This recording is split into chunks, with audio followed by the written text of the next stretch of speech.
Hello and welcome to another interview with Just in Time Worlds. With me today is James.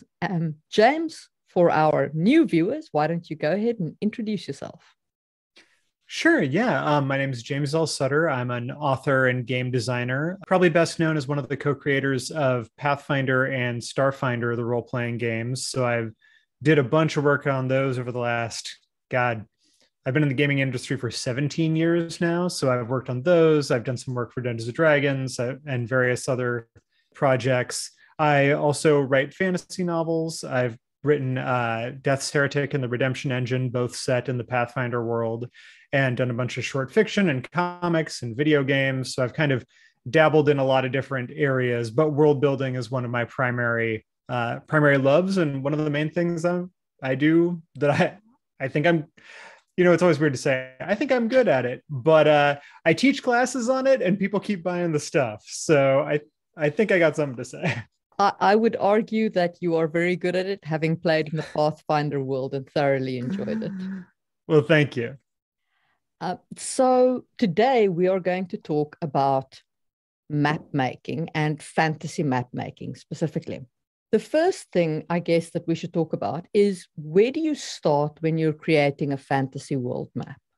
Well, I mean, I guess the number one thing to start with when you're creating a fantasy map is just to figure out what you need, like what you need for the story. Because if your story is all going to take place in one city, maybe you don't really need a world map, right? But, if you're going to be doing a big, countrywide or continent wide or whatever, map, like making just the parts of a setting you need is often a way to cut down on that feeling of being overwhelmed, or the problem that sometimes people run into of, you spend years working on this massive world Bible and never actually get to your writing your adventure or your story or whatever it is. But when it comes to world maps, which I love doing, I really like to sort of go with that idea that geography is destiny. And so I really like to build stuff up in a very sort of organic, natural way. So what I'll do is, first I'll kind of think about the tectonic plates, like, the various continents. What kind of continents do I want? What sort of world am I building? Because obviously, if you want to do a world that has very little land surface, that's going to look very different than a world that's, like Dune or something. But normally I'll, put down a couple of just rough continental shapes, and I'll start to think about how the tectonic plates could have sort of bumped into each other. And then I'll start, usually the first thing I'll put in is mountains. And when you're putting in mountains, that's why I like to think about the tectonic plates, because one of the big mistakes I see a lot of the time is people just sort of scatter mountains around like they're, sprinkling salt on food. And that's generally not how mountains work. And I'm going to say a lot of like rules of thumb in this interview, and all of them are things that you can totally break as long as you have a reason for it. And also everything has an exception in the real world as well. But so I'll generally start by thinking about where the tectonic plates hit, and where they hit, you'll usually get mountain ranges, and mountain ranges tend to go in sort of, lines. And so I'll sort of look at that, see where the land sort of wrinkles up as those plates hit. And so once I get the mountains in there, then I'll often start thinking about, okay, well, what about water? So I'll start putting in rivers and remembering that, you're always flowing down and together generally with water. Mm. Again, not always, but most of the time, so you'll start up in your mountains in your high elevation areas and make some little, streams that come together into bigger and bigger rivers, and then eventually, empty into whatever your ocean or sea. It's funny, sometimes people will do things like they'll have, rivers that go across a continent, from one ocean to another, and that's not a river, so just it's worth paying attention to stuff like that. Also remembering a trap that I fall into all the time still, if I don't check myself. We all know that water runs downhill, right? But it's easy to forget that down doesn't mean north to south. Your rivers can flow north. That's fine. But we get so attached to this idea subconsciously that north is up on a map, that it can feel weird to draw a river that goes up. But, remembering that just the cardinal directions are not actually reflective of elevation, right? Like lay it flat. Yeah. So once I've got the rivers in there, it's also worth thinking about where you want to put your deserts. And there's a lot of different ways to make deserts. One that I will often think about is rain shadows. So I'll look at my mountains and say, okay, if the weather comes from this side of the mountain range, then the clouds will hit those mountains, drop all their rain on one side, and then it'll be really dry on the other side. That doesn't always happen. That's not the only way to make deserts, but that is a good way to, if you want to put in some deserts, maybe that's a place you put it. A very interesting rule of thumb that I got from a person who studies geography was that always put your deserts on the western side of your continent, because they're always there. And if you think of our world, like that's true. If you look at Africa, Africa's desert is on, the Namib Desert is on the western side. California is on the western side. Right. Yeah. I wonder how that plays out in a lot of different conditions. Right. Because there are many things that can cause deserts. And I am not a geographer, a geologist, any of those things. And deserts, right? For instance, the Sahara, this giant desert that's visible from space is not caused by a rain shadow. That has something to do with the latitude that it's at. So like that particular latitude, you can get deserts like that in a way that you wouldn't necessarily elsewhere. And so there's a lot of stuff like that where a couple minutes on Wikipedia can give you some ideas of what might cause deserts. But again, it's also, you're not trying for everything being perfect. You really just want something that's plausible, on the most surface level. So I'll think about where to throw in some deserts, and then I'll go through and I'll follow my rivers and my waterways and think, okay, that's probably where the vegetation is going to be luscious. So I'll put in forests and things, usually following the rivers, filling in some of those regions where a lot of rain is dumping. And by the time you've done that, you've got a map that's starting to look pretty full, right? And, you can make your coastlines. You can kind of do whatever you want with your coastlines, but one trick to making things look really interesting is just my friend Adam Daigle, who works on Pathfinder. I know he does this trick as well, but just gripping your pencil really tight till your hand shakes, and then drawing like that, and you'll get all those little nooks and crannies that look more like a satellite view of a map. But you can also think about what causes different shapes, right? So maybe you've got some bays where the rivers hit the ocean, right? Like that, maybe that river's carved something out. Or if you've got peninsulas or island chains, think about what causes your island chain. Underwater mountain ranges, it could be volcanoes, it could be something where you had some land feature. Yeah, coral, some land feature that's collapsed into the ocean. A thing I'll often do with both peninsulas and sort of archipelagos is I'll have, a mountain range that stretches out into the water, and, it goes as a mountain range, and then it becomes, a peninsula and then an island chain, because you're just getting the tops of those peaks as they progress out. And I feel like that gives you a nice natural looking. But again, you can kind of do whatever you want. So those are sort of the things that I start thinking about when I'm just building the landform. And then once I've got a sense of where the water is, what the land is like, where the coast is, then I'll start going through and thinking about things like settlements and borders and whatnot, and what would make the most sense for those.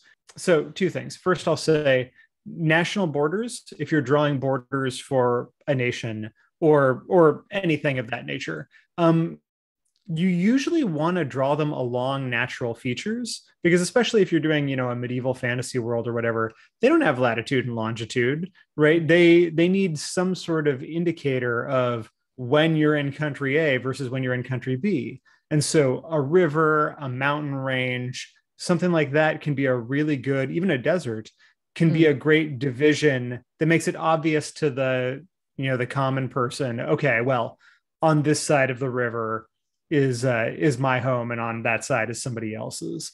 And if you have situations where the border is not based on a natural feature, you should, like, that's fine, but you should really think about why. We've got lots of places in the real world where borders have been drawn artificially by people who don't live there, right? And so in those instances, if you're going to draw that kind of border on your map, I mean, that's great. And then you should ask yourself, all right, who drew this border? How do the people who live there feel about it?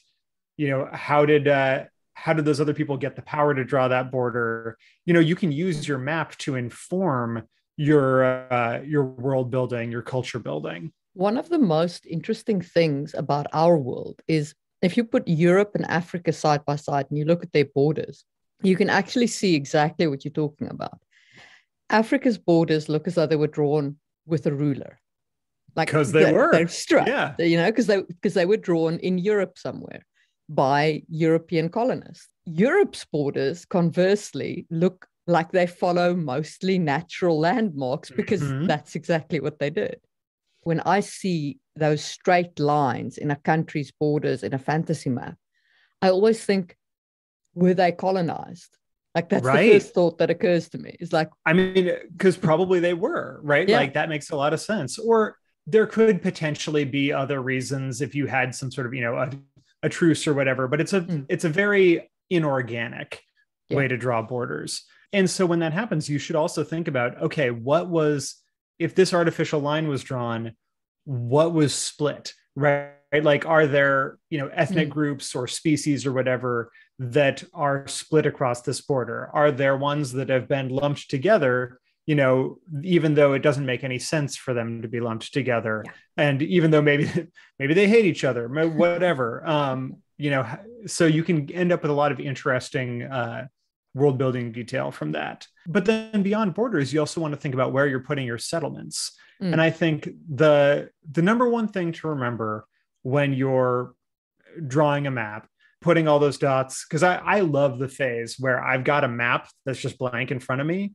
and now I just need to put dots for settlements and sites of interest. And the thing that you have to remember is there's always a reason why something is where it is. You know, it's not just random, you know, so there's a resource there, there's something. So for instance, I'll often look around at, okay, what are all the best ports? You know, what are the interesting sheltered little bays that have just occurred naturally as I, you know, scribbled on this map? And then I'll, you know, start putting some cities in there. And then, you know, maybe you have some outlying cities. Well, you go, okay, well, we've got this city at the bay, but let's go farther up the river, and there's probably a trade city up there, you know? Or you'll say, okay, well, maybe the resource is lumber, you know, well, maybe you've got some mine towns up in the mountains, and you can kind of explain that stuff. And then once you've got some of those, you can challenge yourself. And this is where it gets really fun for me, is put all the dots in the obvious places, and then put some dots in really unreasonable places. And then ask yourself, okay, now I know that there's this dot here in the middle of this trackless desert. Why? You know, what is the thing that is here that made people excited about it? And sometimes that's, you know, because it doesn't have to be just settlements. It could also be, this is the dragon's lair, this is the dungeon, this is the space elevator, the Tower of Babel, whatever. But also maybe there is a resource there, right? Maybe it's not even a normal resource. Maybe it's, this is where they can mine the magic ichor from the sleeping beasts beneath the sands that power all of their magical flying contraptions, whatever, you know. Yeah. That spitball process is the most fun to me. You know, I think it's good to have a mix of the two. You want to have the really believable settlements and then a few fantastical things, because why else do fantasy? Yep, that is absolutely true. What should you, I mean, I know we say that you can do anything, and you can do anything in fantasy, but where do you really start heading into things that you should probably avoid unless you have like really good reasons? Kind of all of my my little tips about, you know, water and mountains and deserts, you know, that's all sort of the flip side of that are the things to avoid. I got all of those rules by realizing things that I had done wrong or didn't want to do or was seeing a lot. You know, I think some of the biggest problems are just like making things too square, making things really snap to the grid. Especially because oftentimes I can't tell you how many times I've seen like somebody will say, okay, here's my map of my country, and it's the exact shape of a piece of paper, right? And so not that there's anything wrong with that. You can absolutely do that, but take some bites out of your shapes, make an interesting silhouette that somebody can recognize. Like I always think it's interesting when you've got like, for instance, the silhouette of Texas. Any American and probably people all over the world can instantly recognize the shape of Texas. The shape of Colorado, I can't pick it out. Like, right. We've got a bunch of states that are kind of rectangles and they don't immediately jump out at you. So I think that there's something to be said for creating interesting outlines and silhouettes and making sure everything's not the same. And I think it certainly is more natural. Like I can't think of many cases where you get square shapes in nature that just, like a river just squarely slices clean through a border. Yeah. Not thinking about hydrology, right? Like having things that where water doesn't flow correctly, like having your water flow uphill is no good. I think just not thinking through the implications of your map. I really am a big fan of making everything make sense, either in the moment, if you're building something out in a very evolutionary process, or going backwards and saying, here's, the map that I've got. Let's explain how things got to be this way, right? And so you can absolutely start from something that doesn't make sense. And then in the process of making it make sense, you come up with something really interesting. For instance, maybe you've got that city that's in the middle of, you've put that dot in the middle of the desert, and you don't have any reason for it to be there, or in the middle of the Badlands or whatever. And then, you could just leave that, in which case people go, it doesn't seem very realistic. But if you sit down and say, okay, well, maybe this was the old capital, and then they mismanaged their aquifer, and so the whole area dried up and you got a dust bowl situation, and now it's collapsed and ruined from its former glory, and the desert has kind of built itself around this city, and and everybody had to move to the new capital, which is out on the coast, and now you've got all of this rich world building detail that came from a mistake or something that didn't immediately make sense. So I think that the explanations for things can be really fun. That said, maybe you don't want to get super into, building a really bizarre settlement. I had a few years ago, I had a thread on Twitter on New Orleans, Yes. which, people got or didn't get the joke to varying degrees, but it was just pointing out all these ways where New Orleans totally bucks all of the trends. Like it doesn't make sense. Like clearly the joke is it obviously exists. Like there are reasons why this happened, but a lot of it violates sort of the rules of world building. For instance, like they've got a bridge going across the widest part of their lake. Why would anybody build a bridge across the widest part of the lake? Like, especially if you've got other options. So I was making fun of that, but clearly people did it. There were reasons, some of them political, but like politics is a fine reason. We have all sorts of stuff that doesn't make sense in the real world because somebody in power said we're doing it. And so we did it. One could argue that New Orleans is going to be quickly uninhabitable anyway due to climate change. And so like, why would you live there? And the answer is people live lots of places that are not, that you wouldn't recommend if you were doing it now. But like history has a way of justifying things.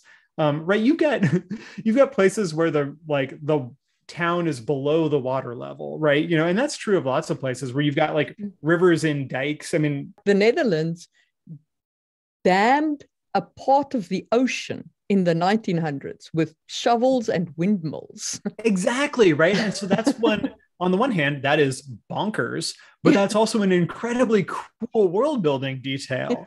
So like, don't be afraid to get crazy. Just make sure that you sort of know what rules you're breaking and how you're breaking them. Yeah, and why you're Yeah, and breaking why? them. Yeah, I mean, and that's one of those things where, Yeah. like, you want to make sure it's not hard to find a reason Mm. why things are the way they are. You just have to ask the question. You know, if you say, well, farmland was really valuable enough that we were willing to hold back the sea, well, cool. Like, that's a great reason, right? Yeah. For me, I guess the only thing that I really get twitchy about is when people start mixing up certain cultural effects that clearly come from the weather with, Mm. where the place is. So you can't have a Viking like culture in the tropics. You can have In a which sense? seafaring culture. So Yeah. you can have a Polynesian type of seafaring culture, right? But you're not going to have men dressed in furs, Right. with these boats made for going through the kind of Arctic Ocean, whereas the Polynesians had the double hulled canoes, the outrigger design, Right. because that worked in the Pacific Ocean with all of the islands, and you had to have the very shallow draft, so you had a very different ship design. Well, and I think that's right. That all comes back to that idea of understanding why things are the way they are. Because you don't want to Yeah. get too determinist, right? Like, it's very easy for people to say, oh, this thing has to be X way because that's Mm. how it was in the real world. Often that's not true. Often there Mm. are, technological developments that don't need to happen, cultural things that were not predestined. Some of the biggest empires in the world, in South America didn't use the wheel, right? Yeah. Which would have seemed bananas to Europeans, but it made sense given the terrain they were working with. So that's one of those things, like the longboat element Mm. of Viking culture. Like, yeah, maybe that doesn't transplant well because it does, it evolved for a specific niche. But there's Mm. probably other elements, right? If you want to say, like, the raiding culture or the, skaldic poetry or whatever, there's Mm. no reason that couldn't have evolved somewhere else, right? And so, like, knowing Yeah. which elements you can transplant and how, and also thinking about, cultural interaction, right? Because you can absolutely explain your Vikings in a weird situation if there was a reason why all of the Vikings went there and, like, brought their cultural baggage with them, and so now they're all sweating in their furs because it's tradition, even though everybody else thinks they're baddie, right? Yeah. I don't know if you could maintain furs even I don't think it would last. Like, Yeah, I mean, probably not, right? Like, tradition only goes so far. yeah. But Uh, you can always find a reason to explain yeah. whatever it is. Culture is funny like that. Yeah.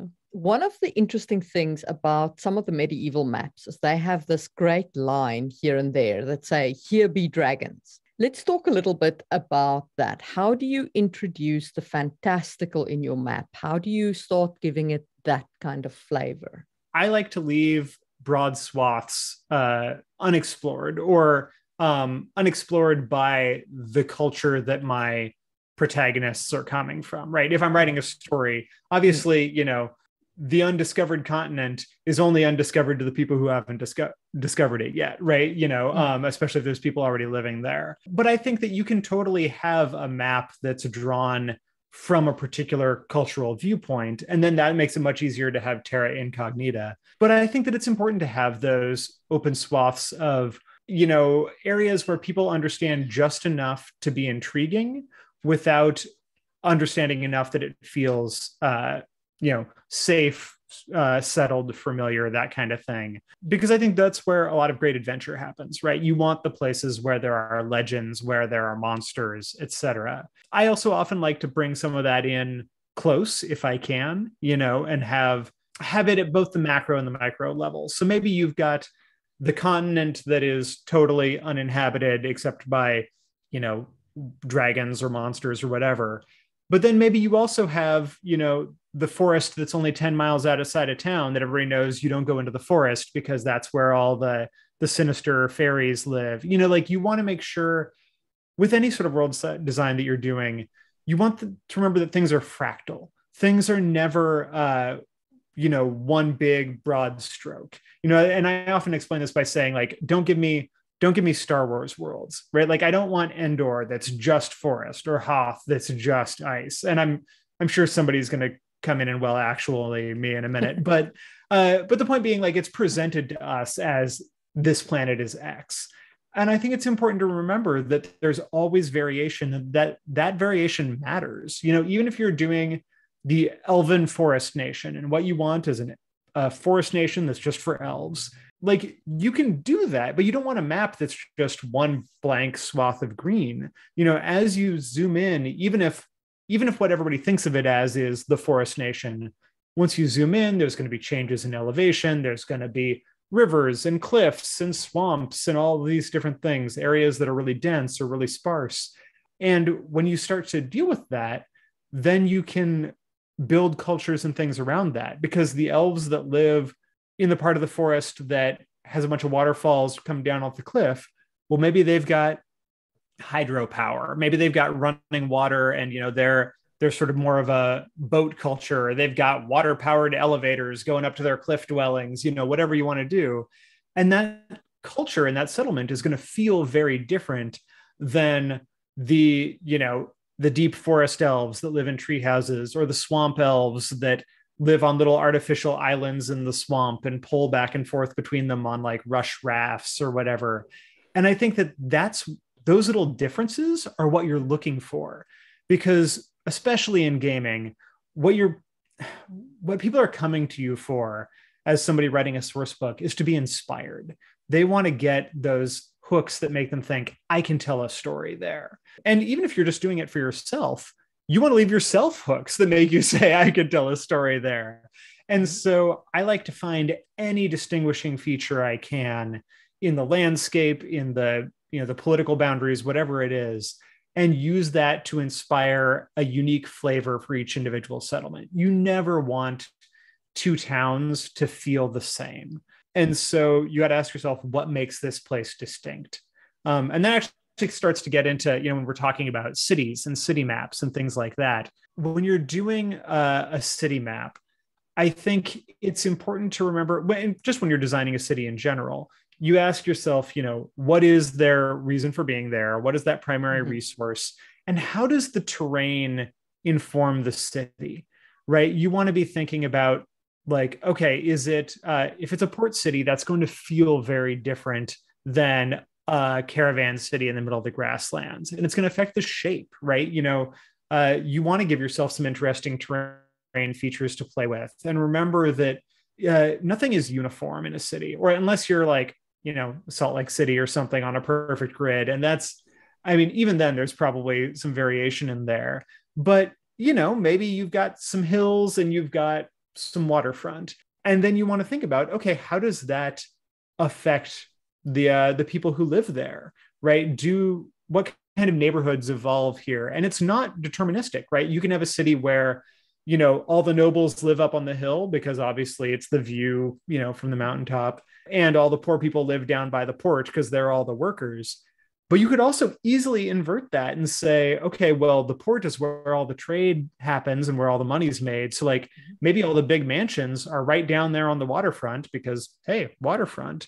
And maybe all the poor people are shoved back up in the hills, which are away from all the goods and services and, convenient access, away from the protection of the city walls. You can decide whatever you want, but think about how the terrain and the culture interact. And then once you've got that and you've said, okay, the nobles live down in these waterfront estates and the poor people live up in the hills, make sure that your maps reflect that, right? If the poor people live in the hills, when you start drawing those maps, they're going to have, the hills are going to have narrower streets. They're going to have, houses that aren't as big, buildings that maybe share walls and stuff. And, that also starts to play into the culture. As you're designing the culture of this city, you can say, okay, are they a place where people live in big communal, tenements? Or are they places where everybody fiercely has their own little nuclear family house, And that can even be different within a city. But it's ideas like that that give the different neighborhoods of a city a different flavor that you can see just from the map. Like in a good map turnover, somebody who's sketched out a city, I can look down at it and immediately say, the rich people live here, the poor people live here. I bet that's because of X and Y. And like, I can learn so much about the culture just from looking at it. And you can see this if you go like look on Google Maps and stuff. This isn't just a convention of fantastical stuff. Like, this is maps of the real world still work this way.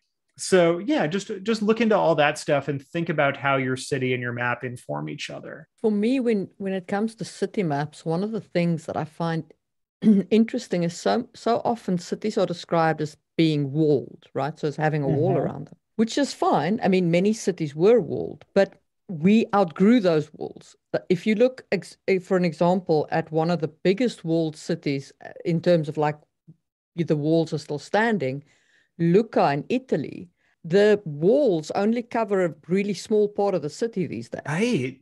Well, and that can create such fun geography. You'll end up with cities who have maybe even multiple generations of walls as the city expands, or a city that shrinks, right? Because it can go both ways. You listen to sometimes some of these history podcasts, and they'll talk about periods where these vast cities are in decline, and you'll have people, growing vegetables in the middle of these like cobblestone plazas because that land is available now, right? So it can be really fun to play with that kind of thing. But yeah, think about the fortifications, think about how the town evolved. And you're always going to have those people who are not quite inside the city for whatever reason. Maybe it's political, maybe often it's economic. And so, yeah, I think it's fun to not have things be too clean and perfect. That's almost never how cities are, right? They can be more or less planned, but it's often very messy. Yeah.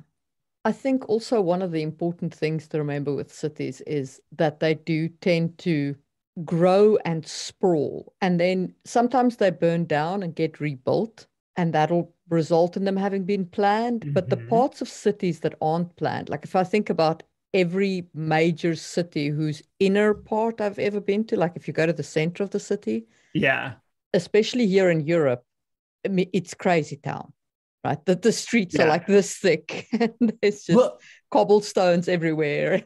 And even when you have a city that is sort of planned and has more of a grid, you can end up with fascinating weirdness, right? For instance, Seattle actually has two grids, right? Like we've got, and they sort of meet in it awkwardly, and you end up with some weird, diagonal streets where you look at that and go, well, that doesn't make any sense at all. And like, even just taking two grids and laying them over each other at an angle can create some really fascinating terrain to play with. And also you want to think about, people's convenience when when you're designing roads. You want to think about the fact that people, when people are designing trails and footpaths and stuff, they'll often talk about like social paths, or sort of like the paths of least resistance or whatever, where if you draw this big meandering road, the people who are in a hurry are going to cut right across. And so you're going to end up with these trails, sort of whether you like them or not. But I remembered actually my biggest pet peeve in maps, and this is especially true of professional cartographers, when somebody just copy pastes the same couple of buildings over and over. I hate that. When it's just like, when it looks like somebody took all the houses from Monopoly and just like laid them out on a board. That's such a waste to me, because I feel like, so I learned everything I know about drawing fantasy cities. I learned from two of my colleagues when I was at Paizo, F. Wesley Schneider, who's now over at Dungeons and Dragons, and James Jacobs, who's still the creative director on Pathfinder. And those two guys draw the most gorgeous, intricate city maps, and where they draw in like every little building, which is an exercise in obsession, right? Like all of their maps are these giant affairs on graph paper. But the thing that I love about them is they'll, even though they're just drawing little like sort of polygons to represent the buildings, they'll do interesting shapes, and they'll mix it up. And as they're, as they get bored, they'll throw in some little thing, and it's a very Zen practice. Like, this is how I learned to map cities as well. It's very time intensive, but you end up, because it is so time intensive, you'll be drawing all the buildings in a neighborhood, and then you'll go, well, maybe there's a little like statue here in the middle of a plaza. And maybe like, what if they had a little park here? And like, here's a big building. What is this? Well, this is probably a temple. Well, the temple probably has like, a portico and a little, reflecting pool here. And so as you're drawing all that stuff in, you'll really get to sink into the city's landscape.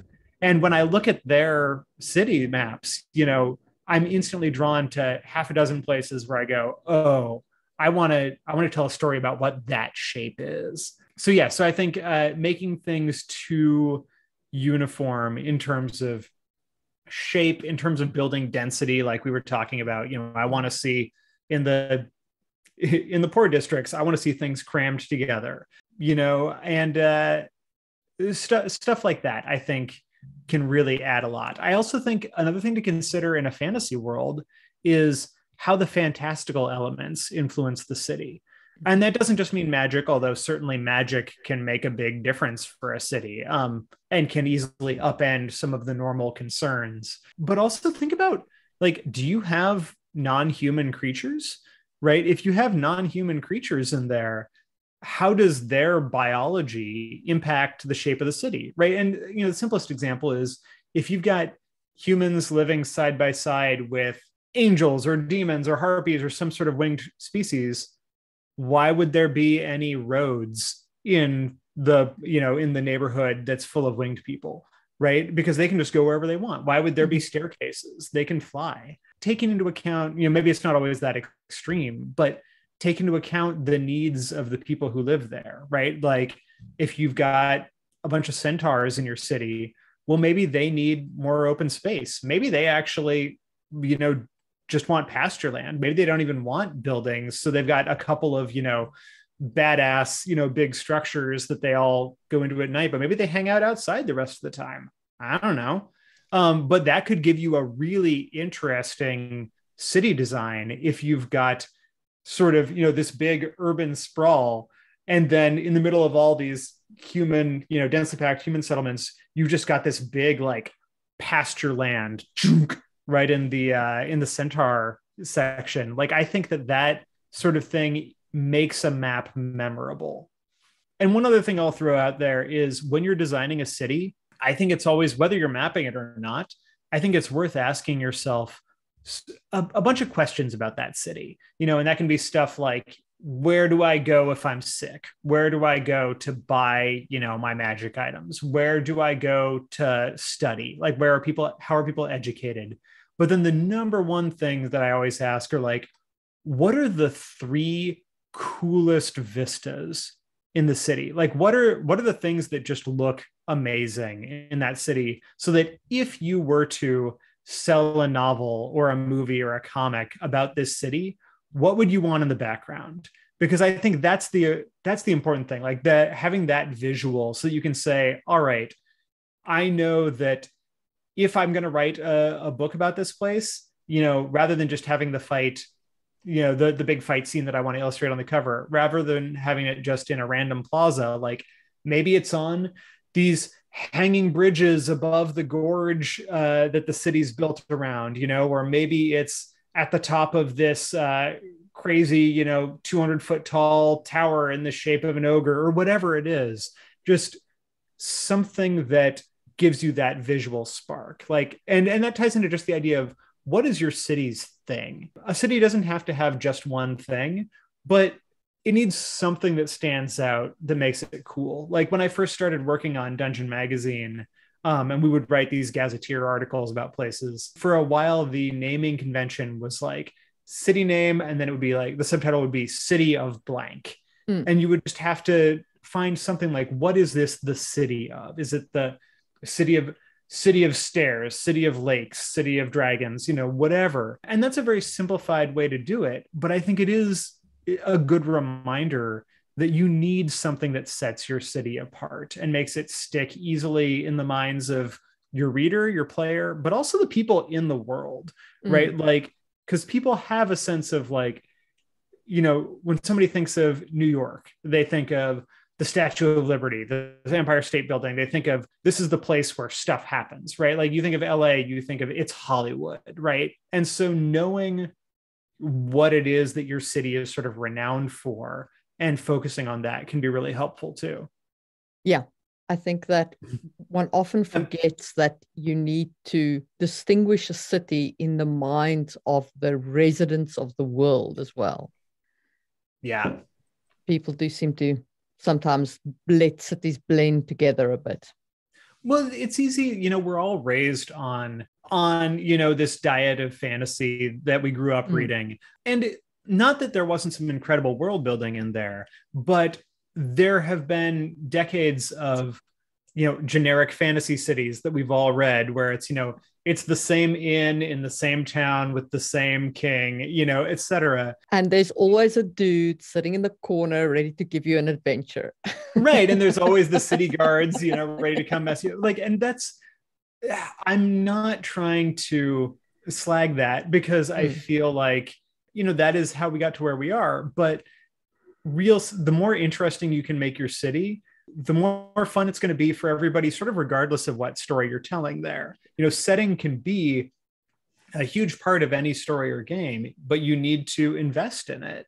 And so I think finding something that's more interesting than just generic fantasy town with walls and a palace in the center. One of the things that I asked you coming in here is, what is your favorite map? And the reason for that is so that we can run through some maps that we like and talk about why we like them. Let's take a look at this one, which is your city map. Talk us through what's going on here. So this map is one of the city of Kirmaga from the Pathfinder campaign set dear to my heart. I got to work on a lot of great stuff when I was on Pathfinder, but the city of Kirmaga was one that I got to do a lot of the initial work on, so I feel very close to it. But so this is a map of the dungeons beneath it. And the thing that I really love about this, so I sketched it out, and then Jared Blando is the cartographer who took the sketch and made it beautiful. And the thing that I love about this map, it's the only map that I have bought and framed in my house, because it's just such a great, inspiring art piece. And that's what I really love about Blando's designs is, he's got all these little runes in there, and it feels like a treasure map, like it's like an in-world handout, and so I love that sort of thing.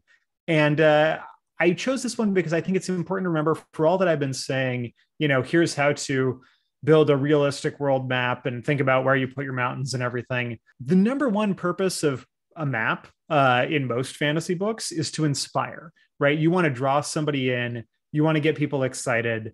You also want to help them orient themselves, but I still have always loved that feeling of, as a kid, you open a book and see this map in the front and you don't know what any of the things are yet. And that's this great, exciting feeling of you're headed out on the adventure. And I feel like this really captured that. So you've got all of these little internal illustrations of the different levels, right? Like you've got Zavarax, the city beneath the city down there at the bottom, and the weird, the dark forest with its little keep in the middle. So I loved that this was such a artwork from Blando. That to me also is why the Princess Bride map is one of my favorites. So the Princess Bride map sort of orientates you. You get in a sense of where the things are, but it is in no way, shape, or form a valid map. Yeah, it's not Google Maps, right? Like you're not gonna have Siri find you the directions from Gilder to Florin, right? Like, but it's beautiful. It's beautiful, and it's so in keeping with the flavor of the Princess Bride.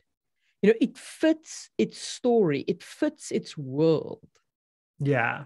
Well, and that's what I loved about, growing up on maps, like, for instance, obviously J.R.R. Tolkien's, maps from the Lord of the Rings, even though those absolutely in places break the sort of the rules we're talking about, right? Like the mountains around Mordor are like a square. You look at that and you're like, okay, well, maybe not. But like the pen and ink stuff from that or from the Redwall books as a kid were so inspiring. Okay, now here you've got this is not one of mine. This is what I was talking about with Wes Schneider, I believe, did the original map of West Crown for the Pathfinder campaign setting. And this is his turnover. So this isn't a professional cartographer. This is the sketch that Wes gave to the professional cartographer. And like just looking at the way that he's used the terrain here, and you've got like the streets and the city walls, and you can see if you can zoom in the density of the different areas and all the little shapes, right? I love that. Like you've got that That's little awesome. like arena thing on the edge on the right side of the island, right? You've got the little like things in the middle, like Alcatraz style things out there. You've got those city walls and bridges. Like everything about this is just deeply inspiring to me. So I wanted to throw in something of his, because I still will go back and look at some of those old maps from the early days of Pathfinder when I sort of need inspiration or to remember how to do this thing. Yeah. Because I mean, that's really like you look at the city and you're like, I wonder what that is. Exactly. And you can see the difference in density. You can tell that overall is like a less prosperous neighborhood, presumably, because it's got Yeah. all those little houses. Unless, right, like that's my assumption, but it could be that, actually those bigger places off to the left, maybe those are tenements and things. So maybe those are actually more crowded. It's hard to know, but it gives you something to start with. Yeah. That's like, it's always interesting to me to see these different like little shapes and so on in a city map. It's a Yeah. fascinating part of city design. And then the last one you sent me was a Starfinder map. Yeah. So this is a map that from the Starfinder campaign setting. This is planet, sort of the Venus analog there. So this is one where it probably better illustrates a lot of what I was talking about earlier on, where so I sketched the map out, and then Damian Mamalidi is the cartographer who actually made it into this beautiful thing. Like I should emphasize, I am not a good visual artist, right? Like, I talk about all these maps that I sketched out, but like I'm I I draw everything digitally because I literally can't draw a straight line without help, and so you don't have to be an artist of this caliber to draw a good map sketch. But so this shows, right, like you can see in some places where you've got different geographical features and like how they got to be that way, right? Like up in the north there, you've got some deserts that are rain shadows from the mountains, right? You've got peninsulas and things where you've got sort of the archipelagos that are sort of connecting right down there between the colonies and Asana down there. You've got sort of a mountain range that becomes an archipelago and sort of like links these two continents. You've also got, so for instance, Now, this is interesting. Would you have this? Would a river flow in both directions from a mountain? so from a mountain range, absolutely. So the idea there is that, right, the scale on this is so big that's like the Hmm. Rocky Mountains or something. So that's the continental Okay. divide. So you'll have on either side of that continental divide, rivers can't cross it. So water that comes down the eastern slope is going to head east, and water that comes down the western slope is going to head west. It looks like they're very close together there, but remember that's still many miles. And Hmm. so, yeah, you can have watersheds that start really close together that end up in totally different places if that's how the geology works. Or for instance, you've got so that the sea crown there was my effort. You've got sort of that rounded sea, the shattered sea. And my idea there is that that's actually a giant sort of impact crater, and that the sea crown is sort of, sometimes you'll get a raised center in the middle of a crater as sort of like the recoil, right? Like when you drop something into Hmm. a Hmm. bucket of water, you'll sometimes see in super slow motion that sort of like rise in the middle. And so that's what that is. And so, yeah, just playing with different geographical features and thinking about that, thinking about what's fun, right? Like for instance, the Gulf of Legions down there is like fairly sheltered. And so I figured all of the cities that are around that in the colonies, like that's probably a pretty calm body of water comparatively. And so you'd probably get a lot of trade across from all these cities, like almost sort of Mediterranean kind of thing. So yeah, it's fun to just sort of give yourself something to work with. All of this is not about having a grand vision and doing it perfectly. Like I often don't have much of a vision at all when I'm working on a map. It's just give yourself something to start with and then build on it, explain it, change it as you go, and just get something on the map. You can always change it later.